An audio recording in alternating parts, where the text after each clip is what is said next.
नमस्कार, मैं अखिल नाथ आज आपको मिलवाने जा रहा हूं एक ऐसी हस्ती से जिन्होंने मॉडर्न प्रिंटिंग प्रेस और प्रेस मीडिया का रुख ही बदल दिया, जिन्होंने हमारी मॉडर्न प्रिंटिंग टेक्निक को डेवलप करने में एक अहम रोल निभाया और हमारी आज की मॉडर्न मीडिया, मॉडर्न प्रेस और इसको एक नई पहचान दिलाने में सहायता दी।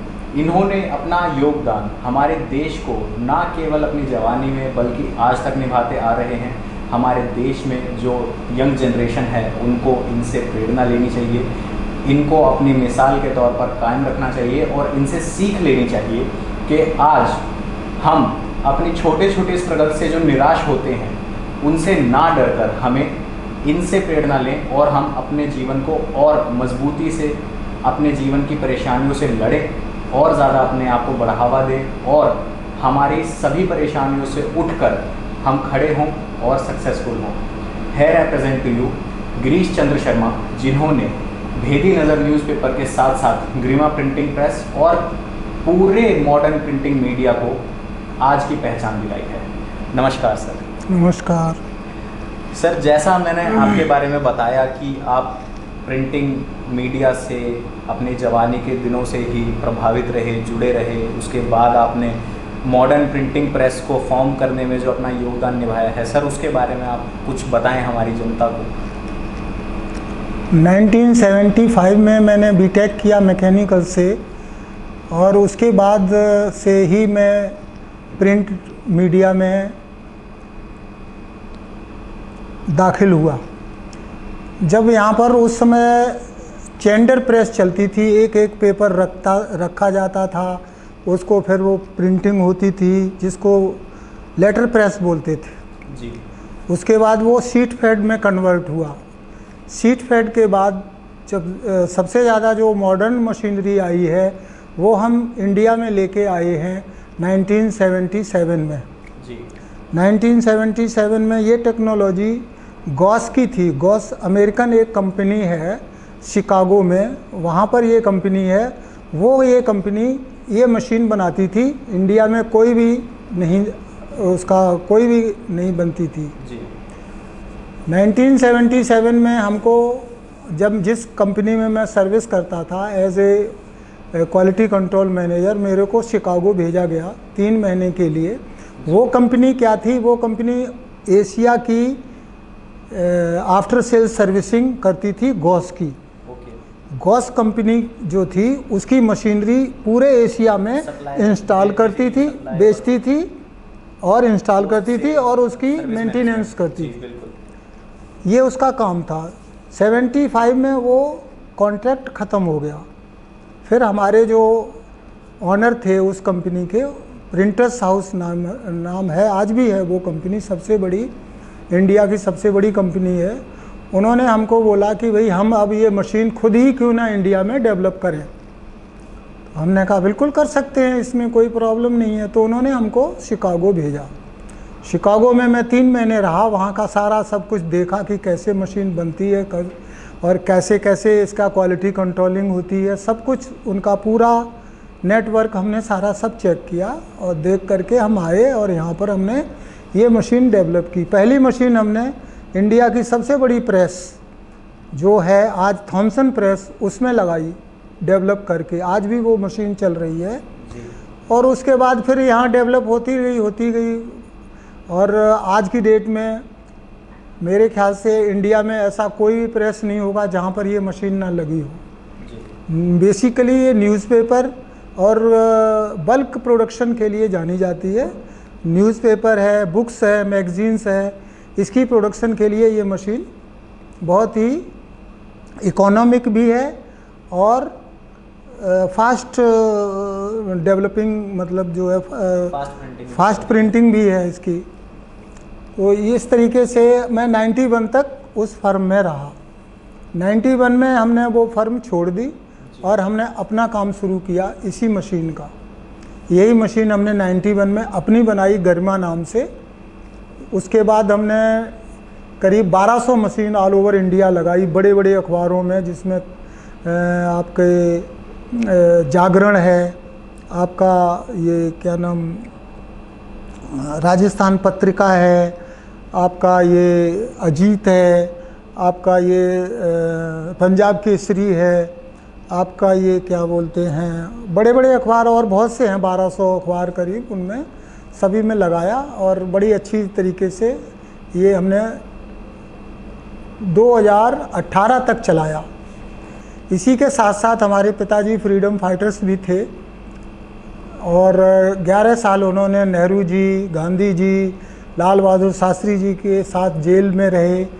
उनका एक अपना वो था, विचार था कि भाई हमारा अपना एक अखबार हो जिससे हम अपनी समस्याएं, लोगों की समस्याओं को उठा सकें, सरकार को बता सकें और सरकार से समस्याओं का निवारण कराने के लिए वो अखबार चाहते थे। हाँ, तो उस समय हमारे घर की परिस्थिति ऐसी नहीं थी। जब हम इस लाइन में आए तो हमारी माता जी ने कहा कि भाई अब उनकी इच्छा पूरी करो। तो हमने 2004 में ये भेदी नज़र नाम से एक अखबार 4 पेज का चलाया था। उस समय 4 पेज का ब्लैक एंड वाइट था। आज 12 पेज के 3 एडिशन चल रहे हैं। दिल्ली एडिशन है, हरियाणा एडिशन है, उत्तर प्रदेश एडिशन है और बड़े अच्छे तरीके से चल रहे हैं और सभी का हमको सहयोग मिला। जो भी हमारे से जुड़े उनका सहयोग से ही आज हम इस स्थिति पर आ पाए हैं। सर, जैसा आपने बताया कि आप शिकागो जाकर नई जो डेवलप हो रही टेक्नोलॉजी, उनके बारे में आपने स्टडी किया और इंडिया में आकर उनको आपने फिर से रीडेवलप करने में अपना एक अहम रोल निभाया है। तो उस समय ऐसी क्या परिस्थिति थी जो हमारे न्यूज़पेपर्स को इतनी ज़रूरत थी उन मशीनों की? देखिए, पहले जो मशीन थी उसकी प्रोडक्शन जो थी वो बहुत ही कम थी। उसके अंदर उसको डेली अखबार छापने के लिए जो ब्लॉक्स बनाए जाते थे उनके लिए हज़ारों आदमी लगाए जाते थे।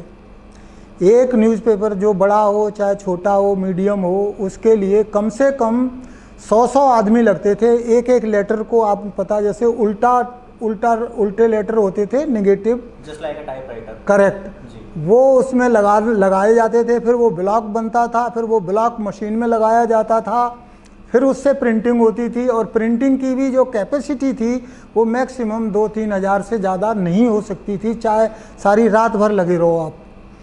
ये मशीन जब आई, इस मशीन ने सबसे पहले 16,000 स्पीड की थी। 1 घंटे में 16,000 अखबार छापने की इसकी कैपेसिटी थी। कहाँ 24 घंटे में 200-250 अखबार, 2-2.5 हज़ार अखबार छापते थे और कहाँ 1 घंटे में 16,000 अखबार छापने की मशीन डेवलप की गई इंडिया में। उसके बाद हमने डेवलप की 30,000 स्पीड की, 1 घंटे में 30,000 स्पीड की। उसके बाद डेवलप की 45,000 स्पीड की। ऐसे धीरे धीरे टेक्नोलॉजी को हम एडवांस करते गए और जो है का नतीजा है जो आज जो है जो इतने अखबार छप रहे हैं। उस समय कहाँ अखबार होते थे, इतने छोटे छोटे पर्चे होते थे जो घर घर में दिए जाते थे। अखबार आज आप जो देख रहे हो 20-20, 24-24 पेज का अखबार और इतनी क्वांटिटी उसकी छप रही है, लाखों की तादाद में छप रहा है, ये सिर्फ इसी मशीन की देन है रही है जी। तो इसमें और क्या सुधार होने की आवश्यकता है? इसमें जो अभी नई टेक्नोलॉजी वर्ल्ड में डेवलप हुई है, जो जर्मनी में की गई है, डिजिटल, उसमें डिजिटल प्रिंटिंग में इसमें और उसमें ये डिफरेंस है कि इसमें प्रिंट करने के लिए आपको प्लेट की ज़रूरत पड़ती है। निगेटिव समझ लीजिए, जैसे हमें अपना फ़ोटो खींचना है, स्टूडियो में फ़ोटो खींचा तो उसमें एक निगेटिव बनाया, निगेटिव से फिर वो पॉजिटिव बनाता है और फ़ोटो बनता है। इस मशीन में भी वही सिस्टम है। पहले निगेटिव बनाया जाता है, बनता है कंप्यूटर में, कंप्यूटर के बाद वो प्लेट के ऊपर वही चीज़ आती है, फिर उससे वो प्रिंटिंग होती है। वो मशीन में प्लेट लगाई जाती है, डेली वो प्लेट लगती है और डेली स्क्रैप होती है, दोबारा वो यूज़ नहीं होती। डिजिटल प्रिंटिंग में क्या है कि प्लेट का डिफरेंस ख़त्म हो गया। डायरेक्ट कंप्यूटर में आप कीजिए और मशीन में आप कीजिए तो direct computer to machine print हो जाएगा, प्लेट की ज़रूरत नहीं। प्लेट का जो खर्चा होता था वो बच गया। ये डिजिटल नई टेक्नोलॉजी आई है, अभी डेवलप हुई है, 2-3 साल हो गए हैं। अभी इंडिया में मतलब बहुत कम है। हाँ, तो सर इस टेक्नोलॉजी का आगे फ्यूचर क्या है आपके हिसाब से? देखिए, अगर एजुकेशन है तो चाहे वो न्यूज़पेपर हो, चाहे वो बुक्स हों, जब तक एजुकेशन रहेगी तब तक इसका तो ज़रूरत रहेगी, क्योंकि किताबें तो चाहिए ना। चलिए डिजिटल में आ गया, डिजिटल में बुक्स तो नहीं हो सकती, बुक्स तो स्कूल कॉलेजेस में पढ़ने के लिए तो बुक्स चाहिए ही, उसके लिए प्रिंटिंग के लिए तो ये होना ही चाहिए। अगर डिजिटल प्रिंटिंग और सस्ती हो जाएगी धीरे धीरे तो वो सारा डिजिटल में आ जाएगा, नहीं जब तक नहीं होती है तब तक यही टेक्नोलॉजी, वेब ऑफसेट की टेक्नोलॉजी चलेगी। जी, तो सर अब वेब ऑफसेट को हम डिजिटल से रिप्लेस करने में हमें और कितने साल लग सकते हैं, आप क्या कहते हैं? बेसिकली जो बेसिक कंसेप्ट्स है वो तो सेम है जी। उस मशीन में और डिजिटल मशीन में सिर्फ डिफरेंस ये है कि प्लेट जो बनती थी, नेगेटिव जो बनता था उसको ख़त्म कर दिया गया, बाकी बेसिक मशीन तो वही है, आज भी वही मशीन है। स्पीड उसकी भी सिमिलर है या कम है? नहीं, स्पीड अभी कम है। अच्छा। अभी डिजिटल की कम है और सबसे ज़्यादा स्पीड वेब ऑफसेट की आज भी है, वही सबसे ज़्यादा प्रोडक्शन आपको दे सकती है। लेकिन डिजिटल की जो प्रोडक्शन है वो जो वेब ऑफसेट और शीट फेड ऑफसेट के बीच की है। अच्छा। शीट फेड की मान लो 10,000 स्पीड थी पर आवर, और जो है वो वेब ऑफसेट की आज की डेट में 60 तक है, जो नई डेवलप हुई है, 60,000 पर आवर है। इनके बीच में डिजिटल की स्पीड है 15-20 हज़ार मैक्सिमम, इससे ज़्यादा नहीं है। जी सर, एक आखिरी सवाल आपसे, आज़ादी के पहले के भारत और आज़ादी के बाद आज के भारत में आप क्या फ़र्क देखते हैं, लोगों की सोच में और लोगों की लाइफस्टाइल में? देखिए, आज़ादी से पहले का भारत हमने तो देखा नहीं जी। हम जब पैदा हुए 1952 में तब देश आज़ाद हो चुका था 4 साल बाद पैदा हुए, तो आप हमसे ये पूछ सकते हो कि उस समय का भारत और आज के भारत, आज़ादी का तुरंत बाद का भारत और आज के भारत के में क्या डिफरेंस है? बहुत डिफरेंस है, बहुत बड़ा डिफरेंस है। उस समय देखिए, कोई भी चीज़ हो, जब बच्चा पैदा होता है तब उसका कुछ और ही स्टेटस होता है, जब वो धीरे धीरे बड़ा होता है तब और स्टेटस होता है, जब और बड़ा होता है, यंग हो जाता है, तो आज हमारा जो भारत है वो यंग स्टेज में है। जी। तो यंग स्टेज में जो होता है, काफ़ी सभी की हर इच्छाएं ज़्यादा डेवलप होती हैं, और उन जब इच्छा हमारी डेवलप होगी, जब हम सपने देखेंगे तो उनको पूरे करने के लिए भी एक आत्मशक्ति मिलती है कि भाई भगवान से कि इनको पूरा करो। तो उसी स्टेज पे आज भारतवर्ष है। हम जब थे तो उस समय तो हर चीज़ ठीक है, सस्ता था। क्यों सस्ता था? उस समय पॉपुलेशन कम थी। जब देश आज़ाद हुआ तो 35 करोड़ थी, आज 135 करोड़ है। तो कॉस्ट तो उस हिसाब से बढ़ेगी, क्योंकि कंजम्पशन जब बढ़ती है किसी चीज़ की तो कॉस्ट भी बढ़ती है, कॉस्ट इफेक्टिव होती है, प्रोडक्शन भी बढ़ता है और कॉस्ट भी बढ़ती। तो आज का भारत है वो बहुत अच्छा है, बहुत डेवलप्ड है। उस समय तो नई नई आज़ादी मिली थी, लोगों को पता ही नहीं था कि भाई कैसे आज़ादी का कैसे सुख लिया जाए, कैसे हम इसको मेंटेन करें। तो धीरे धीरे सब वो आज बहुत अच्छा भारत है। कोई हम विश्व गुरु बनने जा रहे हैं जी। है ना, जो मोदी जी के हाथों में जब से आया भारत तब से और अच्छा हो रहा है। और देखिए, जहाँ अच्छाइयाँ होती हैं तो वहाँ फिर बुराइयाँ भी होती हैं।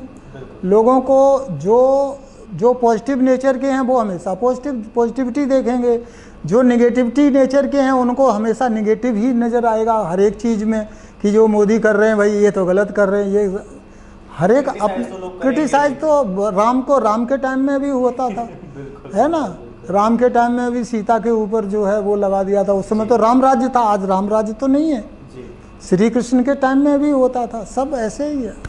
तो वो सब चीज़ें नहीं देखना चाहिए, हमें देखना चाहिए पॉजिटिव नेचर से कि हमारा भारत पहले क्या था। आज से मैं अब 71 साल का हो गया हूँ, कल मेरा बर्थडे था जी। आज मैं 71 साल 1 दिन का हो गया हूँ। तो मैंने वो 70 साल पहले का भी देखा था कि हम कैसे स्कूल जाते थे, स्कूल में कैसे पढ़ाई होती थी, आज के स्कूल में कैसे पढ़ाई होती है, प्राइमरी स्कूल हमारा कैसा था, आज का प्राइमरी स्कूल बच्चों का कैसा है। आज के बच्चे, मेरे ख्याल से हमारी पोती है वो 8th क्लास में पढ़ती है जी। वो जितनी एडवांस है, मैं शायद आज उतना एडवांस आफ्टर बीटेक करने के बाद भी नहीं हूँ।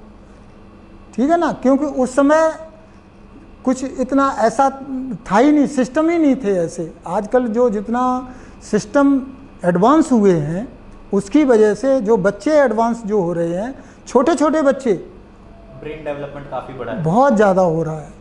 और ये बहुत कहीं ना कहीं सर इसमें मीडिया का भी रोल है, सोशल मीडिया का भी रोल है, सोशल मीडिया, टेक्नोलॉजी का भी रोल है। टेक्नोलॉजी, सब चीज़ों का रोल चीज़ों का है, रोल बिल्कुल। गवर्नमेंट की पॉलिसियों का भी रोल है, जी। तो सब ऐसे ही है।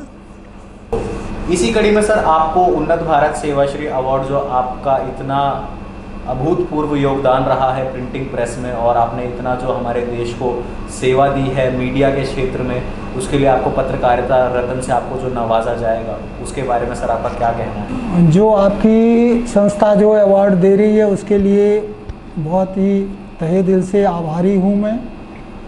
मैंने कभी भी अवार्ड के लिए या किसी के लिए कोई काम नहीं किया, मैं तो अपना कर्म करता रहा, और हमेशा अपने मन में यही इच्छा रहती थी कि भाई कोई ऐसा काम किया जाए। जैसे हमारे पिताजी का नाम पूरे उत्तर प्रदेश में आज भी सभी लोग जानते हैं, वो एक बहुत बड़े स्वतंत्रता संग्राम सेनानी रहे हैं। तो हमारी यही इच्छा थी कि अपने पिताजी का नाम रोशन किया जाए। तो उसके लिए हमने ये पूरे इंडिया में एक नई रेवोल्यूशन लाने के लिए अपना जीवन जो है वो सारा लगा दिया। और आज हमें बहुत खुशी है कि भाई उस हमारे कर्म से जो रिज़ल्ट आया उससे सभी लोग प्रिंट मीडिया में लाभान्वित हैं, और हमें बहुत अपने जीवन से बहुत ही संतोष मिलता है कि भाई हमने अपना जो काम करना था वो बड़ी लगन से और निष्ठा से और ईमानदारी से निभाया है। आप जो मेरे को ये जो अवार्ड दे रहे हैं आपकी संस्था, उसके लिए मैं बहुत ही धन्यवाद देता हूँ आपकी संस्था को, और एक एडवाइस भी देता हूँ कि आप बहुत अच्छा काम कर रहे हैं। कम से कम जो लोग जिन्होंने देश के लिए, जिन्होंने समाज के लिए कुछ किया है, उनको आप इसी तरीके से जो है वो प्रोत्साहित करते रहें। अवार्ड तो एक बहुत अच्छी चीज़ है, चलिए वो रिकॉर्ड में रहेगा हमेशा, लेकिन सबसे बड़ी चीज़ है कि उनको आप जो प्रोत्साहन दे रहे हैं वो बहुत ही बड़ा काम कर रहे हैं। उसके लिए तहे दिल से आपकी संस्था को हमारा हार्दिक धन्यवाद। नमस्कार।